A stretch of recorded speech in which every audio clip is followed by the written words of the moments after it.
Hello friends, आज बात करने वाले हैं चैप्टर 1 रियल नंबर्स की। तो रियल नंबर्स में से जितने भी सीबीएसई में प्रीवियस ईयर में क्वेश्चन पूछे गए थे 3 मार्क्स के, उन सभी क्वेश्चन को हमने इस वीडियो में लिया है। तो स्टार्ट करते हैं हमारे फर्स्ट क्वेश्चन के साथ। मेरा फर्स्ट क्वेश्चन है, given that √5 is an irrational number, then prove that 2 + 3 √5 is an irrational number. तो let us assume that 2 + 3 √5 is a rational number, यानी कि 2 + 3 √5 इज इक्वल टू आप a अपॉन b लिख सकते हो। यहाँ पे a and b are coprime numbers और b not equal to 0। 3 √5 is equal to a upon b plus 2 minus 2 हम लिख सकते हैं, यानी कि 3 √5 is equal to a minus 2b upon b आप लिख सकते हो, यानी कि √5 is equal to a minus 2b upon ये 3b हो जाता है। ये इंटीजर फॉर्म में है, ये भी इंटीजर है, तो इंटीजर अपॉन इंटीजर ये रेशनल हो गया।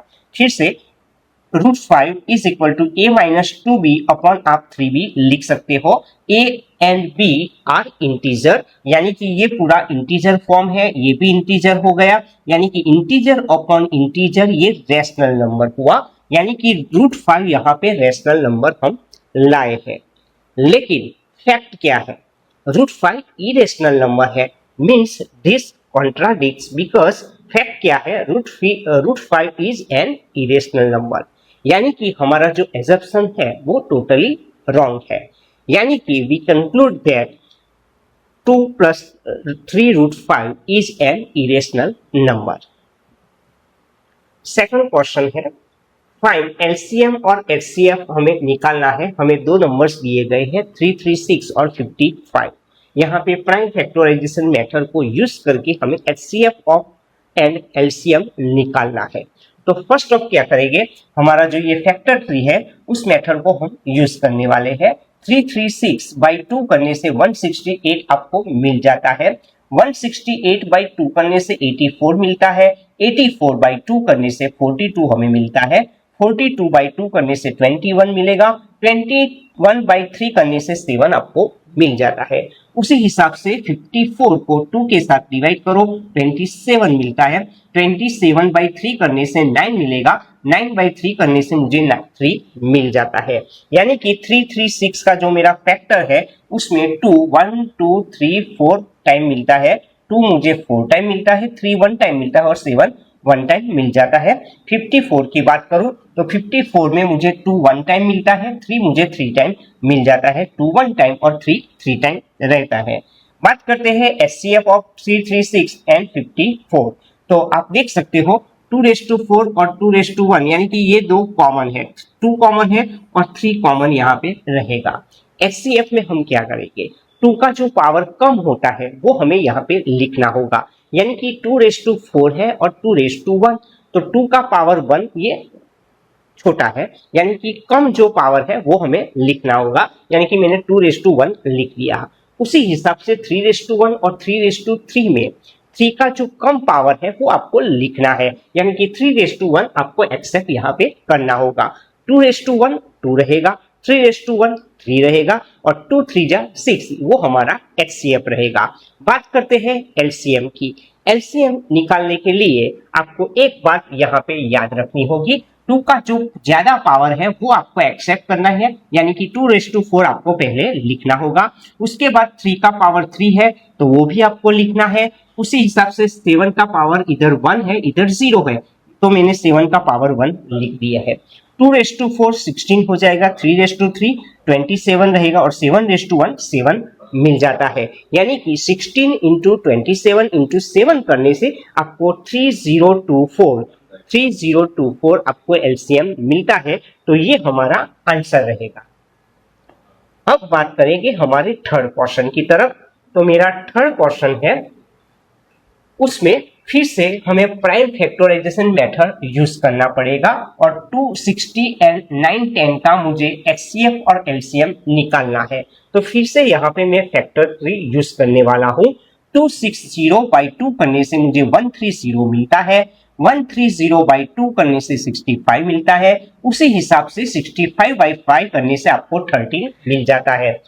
910 डिवाइडेड बाई 2 455 मिलता है। 455 को 5 के साथ डिवाइड करो 91 मिलता है। 91 को 7 के साथ डिवाइड करने से आपको 13 मिल जाता है। तो ये जो मेरा फर्स्ट फैक्टर ट्री है उसके मेरे फैक्टर है 2, 2, 5 और 13, जिसमें 2 2 टाइम मिलता है, 5 1 टाइम मिलता है, 13 1 टाइम मिलता है। उस हिसाब से 9 10 का जो मेरा फैक्टर ट्री है उसमें 2 1 टाइम है, 5 1 टाइम है, 7 1 टाइम है और 13 मुझे 1 टाइम मिल जाता है। मुझे निकालना है इसका HCF और LCM। तो आप देख सकते हो इन दोनों में 2 कॉमन रहता है, तो 2 कॉमन रहता है, 5 भी कॉमन रहता है और 13 भी कॉमन रहता है। लेकिन यहाँ पे HCF निकालने के लिए आपको कम पावर का यूज करना पड़ेगा, यानी कि 2 का पावर 2 है, 2 का पावर इधर 1 है, तो आपको 2 का पावर 1 लिखना चाहिए। उसी हिसाब से आप देख सकते हो 5 का पावर इधर 1 है, इधर भी 5 का पावर 1 है, मैंने 5 का पावर 1 ही लिखा है। 13 का पावर 1, 13 का पावर 1, तो 13 का पावर 1 आपको लिखना चाहिए। 2:1 2 हो जाएगा, 5:1 5 और 13:1 13 रहेगा, यानी कि 2 5 10 और 10 का 13 के साथ मल्टीप्लाई करने से 130 आपको HCF यहाँ पे इजीली मिल जाता है। अब बात करते हैं LCM की। तो LCM के लिए फिर से हम देख लेते हैं 2:1 और 2 स्क्वायर में इसका पावर ज्यादा है, यानी कि 2 स्क्वायर मुझे यहाँ पे लिखना होगा। 5:1 5:1 तो 5:1 लिखा, 7:1 है और यहाँ 7 है ही नहीं, तो 7:0 में लिख सकता हूँ। तो यहाँ 7 का पावर 1 ये ज्यादा है, तो मुझे 7:1 लिखना पड़ेगा। 13:1 है, इधर भी 13:1 है, तो 13:1 हमें लिखना चाहिए। 2 का स्क्वायर रहेगा 4, 5:1 5, 7:1 7 और 13:1 13 मिल जाता है। आपको क्या करना पड़ेगा, 4 का 5 के साथ मल्टीप्लाई करो, बाद में 7 के साथ मल्टीप्लाई करो, बाद में 13 के साथ मल्टीप्लाई करो, यानी कि आप देख सकते हो 13 का 7 के साथ मल्टीप्लाई करने से आपको 91 मिलता है। 5 का 4 के साथ मल्टीप्लाई करने से आपको 20 मिलता है, यानी कि 91 मल्टीप्लाई बाई 20 करने से आपको 1820 LCM मिल जाता है, यानी कि हमारा HCF रहेगा 130 और LCM रहेगा 1820। तो ये हमारा आंसर हो गया। नेक्स्ट क्वेश्चन की तरफ आगे बढ़ते हैं। तो next question number 4, prove that 3 plus 7 root 2 is an irrational number given that root 2 is an irrational number. तो let us assume that 3 plus 7 root 2 is a rational number, यानी कि 3 plus 7 root 2 is equal to आप a upon b लिख सकते हो। a and b are co-prime number and b is not equal to 0। अब देख लो 7 root 2 को मैंने लिखा है a upon b, ये प्लस 3 माइनस हो गया। 7 root 2 is equal to a minus 3b upon b आप लिख सकते हो। सो root 2 is equal to a minus 3b upon, ये 7 इधर आ जाएगा तो 7b आप लिख सकते हो। a मेरा इंटीजर है, b भी इंटीजर है, यानी कि ये पूरा इंटीजर फॉर्म में हो गया। ये भी इंटीजर है, यानी कि इंटीजर अपॉन इंटीजर वो रैशनल नंबर हो जाता है। अगर राइट हैंड साइड रैशनल है तो ये भी रैशनल है, यानी कि root 2 is rational number. But this contradicts because fact क्या है, root 2 is an irrational number, means our assumption is totally wrong. So we conclude that 3 plus 7 root 2 is an irrational number। Question number 5, इसी हिसाब से सब क्वेश्चन पूछे गए थे। Prove that 5 minus root 3 is an irrational number given that root 3 is an irrational number। Let us assume that 5 minus root 3 is a rational number। So 5 minus root 3 is equal to आप a upon b लिख सकते हो। यहाँ पे a and b are co-prime number and b is not equal to 0, यानी कि a 5 minus root 3 is equal to अगर आपने a upon b लिखा है तो हम क्या करेंगे, ये a अपॉन b है उसे लेफ्ट हैंड साइड ला दिया, सो माइनस कर दिया, और माइनस को मैंने राइट हैंड साइड ले दिया तो वो प्लस हो गया, यानी कि ये प्लस रूट 3 हो जाएगा, ये माइनस a अपॉन b आप लिख सकते हो। यहाँ पे एलसीएम मेरा b रहता है, सो आप 5b minus a upon b लिख सकते हो। यहाँ पे a इंटीजर है, b इंटीजर है, यानी कि ये पूरा फॉर्म इंटीजर हो जाएगा। ये भी इंटीजर है, सो इंटीजर अपॉन इंटीजर वो रैशनल नंबर हो जाता है, यानी कि root 3 is rational number. But this contradicts because fact क्या है, फैक्ट है कि रूट 3 वो इरेशनल नंबर है। So our assumption is wrong. So we conclude that 5 minus root 3 is an irrational number. Question number 6. Prove that 4 plus 2 root 3 is an irrational number given that root 3 is an irrational number. So let us assume that 4 plus 2 root 3 is a rational number, यानी कि हम assume कर लेते हैं कि 4 plus 2 root 3 वो rational number है, यानी कि 4 plus 2 root 3 is equal to आप a अपॉन बी लिख सकते हो. a and b are coprime number and b not equal to 0. तो यहाँ पे क्या किया हमने, 2 रूट 3 रहने दिया है. सो a अपॉन बी प्लस 4 को मैंने माइनस कर दिया है. b एलसीएम ले लिया, सो a minus 4b upon b आप लिख सकते हो. तो ये हो गया पूरा रैशनल नंबर, क्योंकि a एंड b इंटीजर होने से ये पूरा इंटीजर फॉर्म हो जाएगा. ये भी इंटीजर है, यानी कि इंटीजर अपॉन इंटीजर वो रैशनल नंबर होता है. इंटीजर अपॉन इंटीजर रैशनल, यानी कि root 3 is rational number. But this contradict, because fact क्या है, फैक्ट है कि root 3 is an irrational number. So our assumption is wrong. So we conclude that 4 plus 2 root 3 is an irrational number. Next question, question number 7. Prove that 2 minus 3 root 5 is an irrational number given that root 5 is an irrational number. So let us assume that 2 minus 3 root 5 is a rational number, यानी कि आप 2 minus 3 root 5 is equal to a upon b लिख सकते हो. यहाँ पे a and b are co-prime number and b not equal to 0. So 2 minus 3 root 5 is equal to आप a upon b लिखा है, ये माइनस है, साइड चेंज करने से ये प्लस हो गया. a अपॉन b की साइड चेंज की वो माइनस हो गया. एलसीएम लिख देते हैं, एलसीएम हमारा b रहेगा. So 2 into b 2b minus a upon b is equal to 3 root 5. यहाँ को रूट 5 को हम रहने देते हैं, 3 की साइड में चेंज करता हूं तो वो b के साथ आ जाएगा, यानी कि 2b माइनस a अपॉन आप 3b लिख सकते हो. b के साथ मैंने 3 यहाँ मल्टीप्लाई कर दिया है. अब a और b मेरा इंटीजर है, b भी इंटीजर है, यानी कि ये पूरा जो फॉर्म है वो इंटीजर फॉर्म हो गया. ये भी इंटीजर है, सो इंटीजर अपॉन इंटीजर आप रैशनल लिख सकते हो. अगर ये साइड रैशनल है तो ये भी साइड रैशनल ही होनी चाहिए, यानी कि रूट 5 इज रैशनल. तो but this contradicts, root 5 rational नहीं है, क्योंकि फैक्ट क्या है, root 5 is an irrational number, means our assumptions is wrong. So we conclude that 2 minus 3 root 5 is an irrational number. Next question 8. Prove that 10 plus 2 root 3 is an irrational number given that root 3 is an irrational number. So let us assume that 10 plus 2 root 3 is rational number, यानी कि 10 plus 2 root 3 is equal to आप a upon b लिख सकते हो. a and b are co-prime number and b not equal to 0. अब हम क्या करेंगे, 2 रूट 3 को रहने देते हैं, प्लस 10 की साइड चेंज की माइनस हो गया. सो a minus 10b upon b आप लिख सकते हो. लेकिन हमें पता है a and b are integer, यानी कि ये इंटीजर हो गया, ये भी इंटीजर हो गया. इंटीजर अपॉन इंटीजर वो हो गया रैशनल फॉर्म, यानी कि राइट हैंड साइड मेरा जो है वो रैशनल है. सो रूट 3 भी रैशनल ही होना चाहिए, यानी कि ये कॉन्ट्राडिक्ट हो गया. But this contradicts because root 3 is an irrational number, means our assumption जो है हमने एज्यूम किया था वो रॉन्ग था. यानी कि सही क्या है, सही है कि 10 plus 2 root 3 is an irrational number. हमने एज्यूम किया था कि 10 प्लस 2 रूट 3 वो रैशनल नंबर है. जो हमारा एजम्पशन है वो यहाँ पे रॉन्ग होता है. So 10 plus 2 root 3 is an irrational number. Next question है question number 9.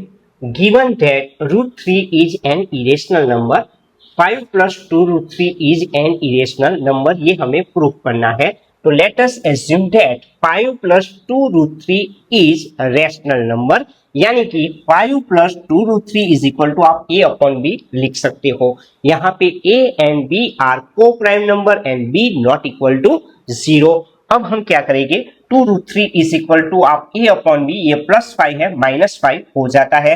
2√3 is equal to a minus 5b upon b आप लिख सकते हो। उसी हिसाब से √3 को मैं लिखता हूं तो a माइनस 5b अपॉन ये 2b हो जाता है, यानी कि 2 की मैंने साइड चेंज की तो यहाँ पे 2b हो गया।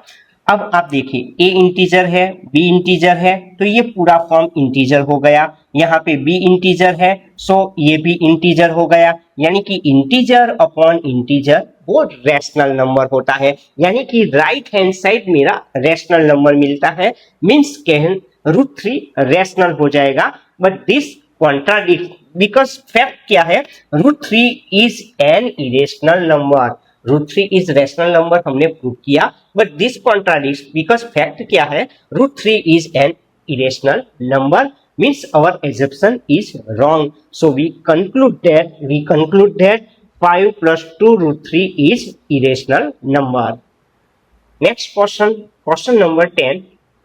Let x and y be two distinct prime numbers.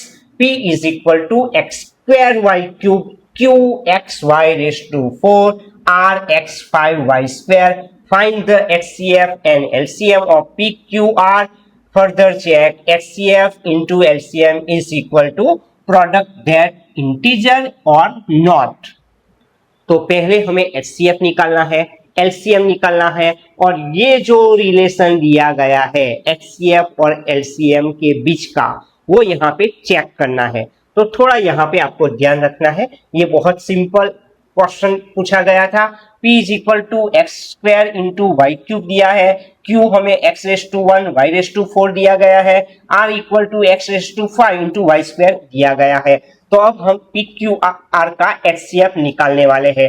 आप देख सकते हो सभी में x कॉमन है, लेकिन x का पावर जो कम होता है वो आपको HCF में लिखना चाहिए।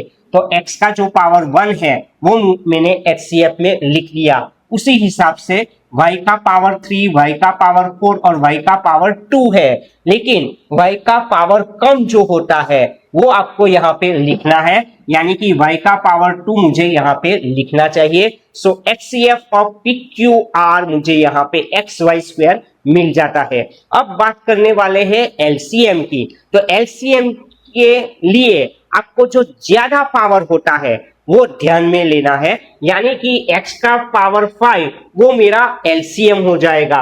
उसी हिसाब से y का पावर 4 वो भी LCM में आ जाएगा, यानी कि x raise to 5 y raise to 4 वो मेरा LCM हो गया, यानी कि ये दो आंसर हमारे आ गए हैं। अब हम क्या करेंगे, HCF और LCM के बीच का रिलेशन लिखते हैं।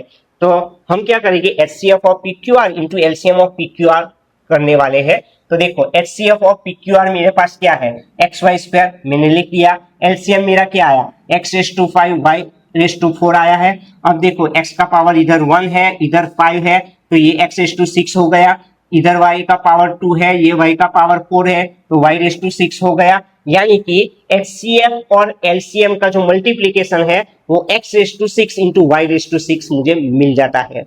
अब हम क्या करने वाले हैं, प्रोडक्ट ऑफ दैट इंटीजर यानी कि PQR का मल्टीप्लीकेशन आपको यहाँ पे करना है। तो हम क्या करेंगे, PQR का जो मल्टीप्लीकेशन है वो करने वाले हैं। तो देख लीजिए PQR, P का value x square y cube, Q का value x1 y raise to 4, R का value x raise to 5 y square मैंने लिख दिया है। आप देख सकते हो इन सभी का बेस कॉमन सेम है, x square x raise to 1 x raise to 5 का बेस x है, यानी कि उसका जो पावर है उसका आपको सम निकालना पड़ेगा। तो इसका पावर 2 है, इसका पावर 1 है, इसका पावर 5 है, तो इन सभी का मुझे सम निकालना पड़ेगा। इसी हिसाब से y बेस सभी में सेम है, तो इनका पावर 3 है, इनका पावर 4 है, इनका पावर 2 है, तो उनका भी हमें सम निकालना पड़ेगा। 2 + 1 3 + 5 8 रहेगा, 3 + 4 7 + 2 9 हो गया। सो PQR का जो मल्टीप्लीकेशन है वो x raise to 8 y raise to 9 मिलता है, यानी कि HCF और PQR into LCM of PQR does not equal to PQR। ये हम यहाँ पे चेक कर सकते हैं।